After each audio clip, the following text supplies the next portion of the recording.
Hey everybody, it's Shelly, your mouthy mama at Talking Trash and Truths, and it is Monday at 6:30 Eastern,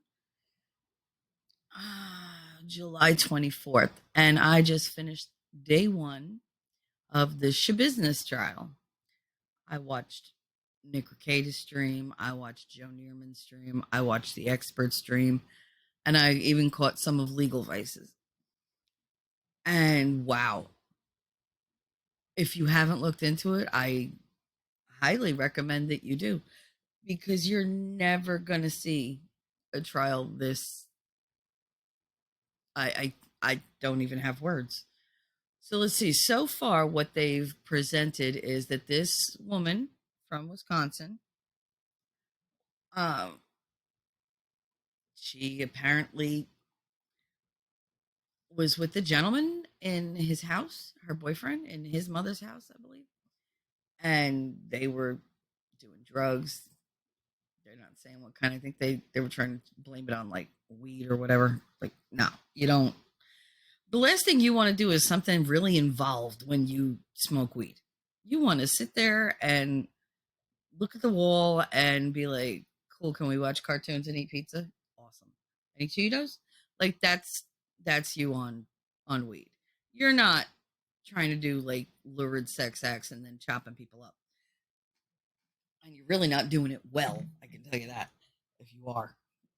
But yes, so she was in her boyfriend's mother's house, I guess, with him, and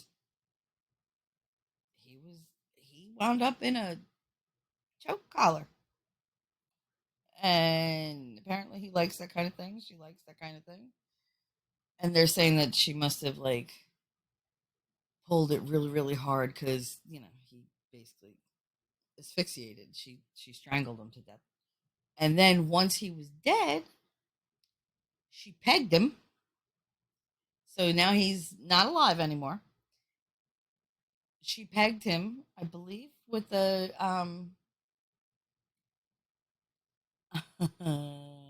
fake appendage, and I'm trying to come up with words that YouTube's not going to slap me over.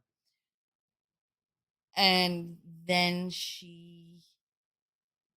um, well, I believe she went down on him after he died. And I'm not entirely sure if they had sex or not. Some of it I kind of blocked out because it was a little gross.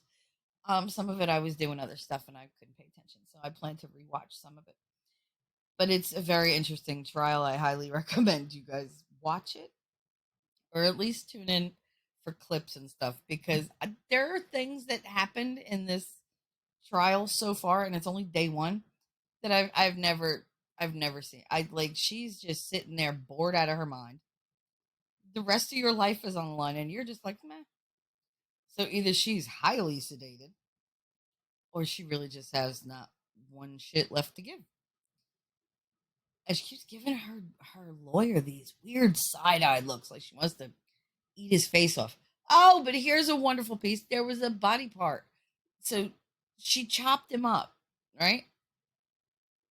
She tried to like wash some of it down the shower. I don't know, there was like fatty tissue in the shower and blood and whatever. And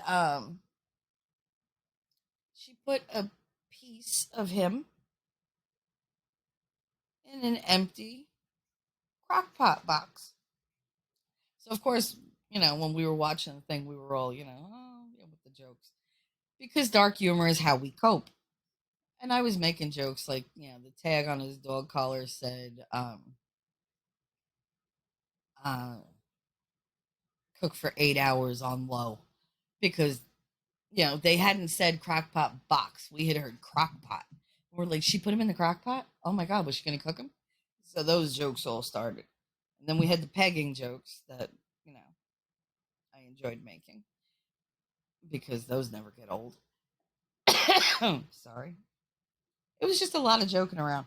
But I really do recommend it. This woman is a complete wackadoo, but not in a way that she didn't know what she was doing. She knew what she was doing, because that took hours. There's no way she did that and was unaware of it. She was aware of her actions. Crazy don't last that long, I hate to tell you. Not when you do something and go, oh, if you have the presence of mind to chop him up to get rid of him, you have the presence of mind to know what you were doing, at least in the moment. Now, was it a good decision? No. But killing someone and chopping them up into little itty bitty pieces, or, like wherever they have any type of joint, yeah, that's not a good decision. It's not necessarily crazy. Uh, there's something definitely wrong with you, but you're still a competent person. You know how to tie your shoes. You can drive. You do all sorts of stuff. Your ass is going to trial and it's staying there. They are not going to let you go. If they let her go, I just give up. It's ridiculous the things people get away with. You got people commit murder getting away with it. Then somebody gets caught with a dime bag of weed, goes to jail for 12 years. Stop. Stop it. That's ridiculous. Anyway, I just thought I'd poke my 2 cents in and say she's crazy, but not like insane crazy. She's just fucked up crazy. There's a difference. I have been crazy in my life. I have never thought to strangle someone and then cut them to pieces with a bread knife, by the way, not a butter knife, the bread knife. It was serrated. And they showed the knife. They showed a picture of the knife. Oh my God, the grizzle and like ligaments and flesh that were completely stuck to the entire length of the knife. Oh my goodness. And I was a little impressed at first because I was like, hey, well, cut through bone, whatever. And then, of course, the cop was like, yeah, no, it wore it right down. Like, it took all the sharp points off and broke pieces off. I was like, crappy knives. I mean, they looked crappy, but I was like giving them the benefit of the doubt. I was like, she cut them to pieces. Maybe it was a good knife. And then, of course, I was joking because I was like, oh, these are really good knives, but I'd like my money back on this one because it broke. Well, what did it break on, ma'am? A femur. You know, those are, I've been making these jokes all day. They're horrible. I mean, they're good jokes, don't get me wrong, but they're in the worst taste. And that's because when I have to deal with this kind of atrocity, humor works best for me. So, anyway, today was day one. Loads of things said. I do not think Miss Schabusiness will be getting off lightly on this one. And like I said, if she does, I just give up. I'm going to go live in a hole somewhere where nobody can ever find me. But for that, this is Shelly, your mouthy mama at Talking Trash and Truths, and I will see you later. Bye, guys. See you in the funny papers.